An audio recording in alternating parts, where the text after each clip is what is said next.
Con este libro en la editorial Taurus, que es Los dioses de la antigüedad en la Edad Media y el Renacimiento, de Jan Sneck. Estoy reseñando distintos libros que me han servido para un ensayo que verá la luz próximamente.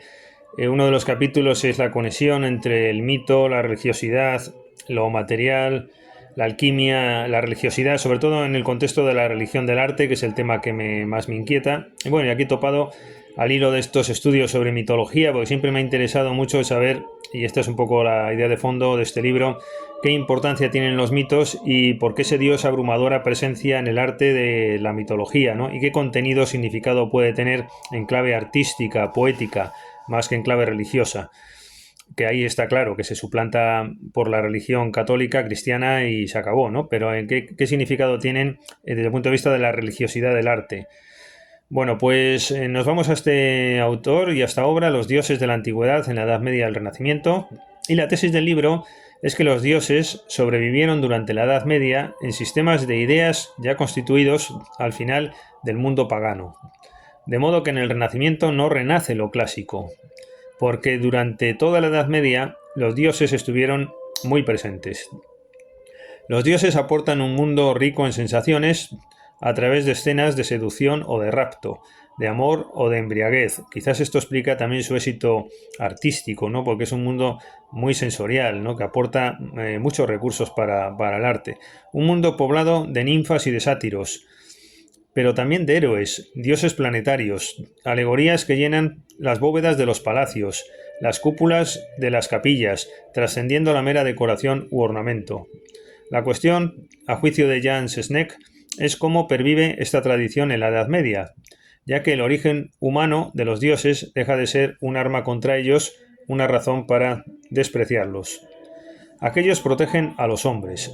San Isidoro de Sevilla, en sus etimologías, sigue esta tesis según la cual aquellos que los paganos declaran dioses fueron hombres antaño. Recordemos que según Evhémero, los dioses paganos no son más que personajes históricos benéficos de un pasado mal recordado, magnificados por una tradición fantasiosa y legendaria y por el culto que se les dio, como personajes ejemplares que era útil recordar, la llamada deificación.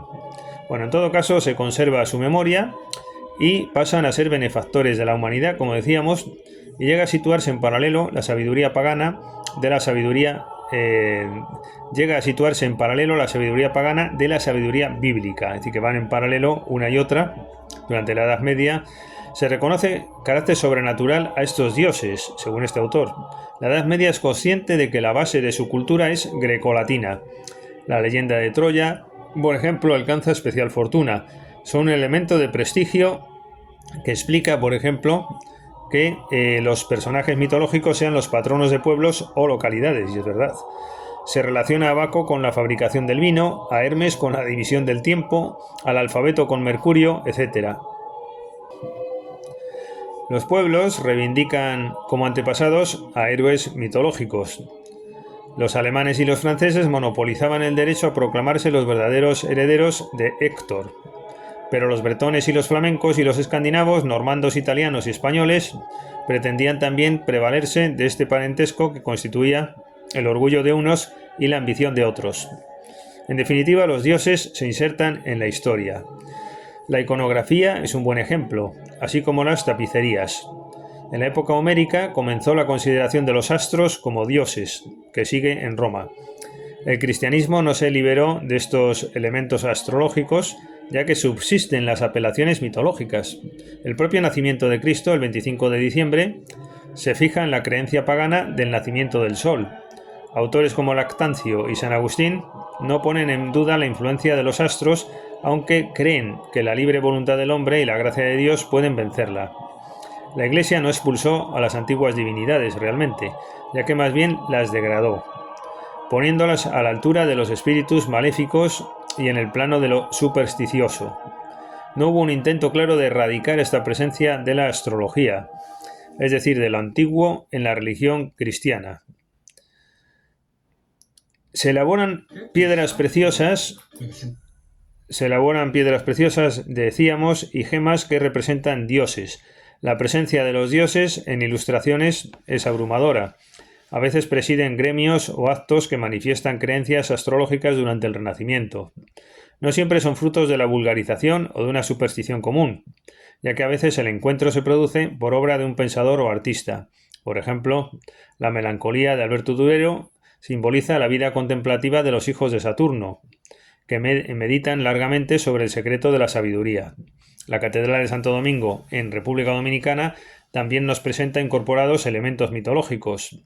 La lista sería interminable. Estos conjuntos cosmológicos decoran edificios, incluyendo el propio Vaticano. Bueno, por otra parte, el método de interpretación,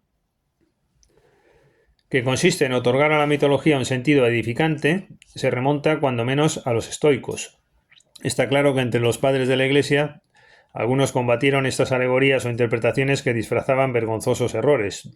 Pero dentro del propio pensamiento cristiano se relacionan los dioses con las virtudes. Por ejemplo, se interpreta a Eurídice como la concupiscencia innata del corazón humano. Se trata de enseñanzas no desperdiciables. Solo así se puede explicar el culto que se tiene en la época por las metamorfosis de Ovidio, como mina de verdades sagradas.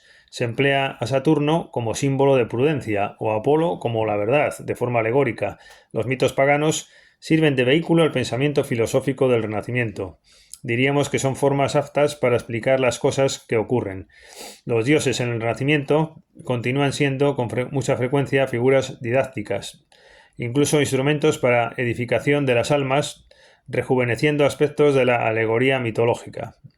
En ese afán de unificar conocimientos, es conocido el papel de las cifras en esta reducción a la unidad de la diversidad del universo. Con frecuencia, las relaciones establecidas entre los objetos del saber medieval son puramente numéricas.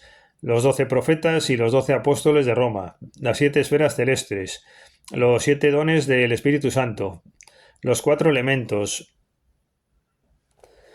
las 4 o las 7 edades, los 9 paladines, las 9 musas, se prestan a simetrías, a combinaciones que parecen a posteriori atestiguar relaciones profundas y manifestar una secreta armonía entre las verdades de la fe y las de la naturaleza y las de la historia. Bastaría esta matemática sagrada, renovación de Pitágoras, para explicar la integración de la mitología en el sistema escolástico del saber. Bueno, pues bien, en este mundo queda integrado lo mitológico. Las muestras en grabados y en la arquitectura monumental son claras, de Júpiter o de Apolo. Las muestras en grabados y en la arquitectura... En conclusión, según Sesneck, la causa general de la supervivencia de los dioses en la Edad Media está en que servían de vehículo a ideas tan profundas como tenaces que no podían perecer. El lema sería: la Edad Media conserva el recuerdo, pero en el Renacimiento aparece la reintegración de la forma antigua. Lo mismo Cristo parece como un emperador romano que Mercurio como obispo, en extraño trastueque. En la época renacentista se recomienda por tratadistas tener a mano libros que aconsejen el empleo adecuado de los mitos o dioses clásicos. Hemos hecho reseña, por cierto, de alguno de ellos por nuestra parte en otros vídeos. Surge incluso el gusto por la erudición mitológica, ya que el conocimiento se va haciendo cada vez más exigente en torno a las fábulas. Si el pintor quiere pintar un Júpiter, es preciso que éste lo conozca bien. La Iglesia a veces se siente perturbada por esta excesiva presencia de los dioses, pero en vano, ya que en el Quinquecento ve establecerse el imperio irresistible de la mitología en la literatura y en el arte, aun cuando a veces con precauciones.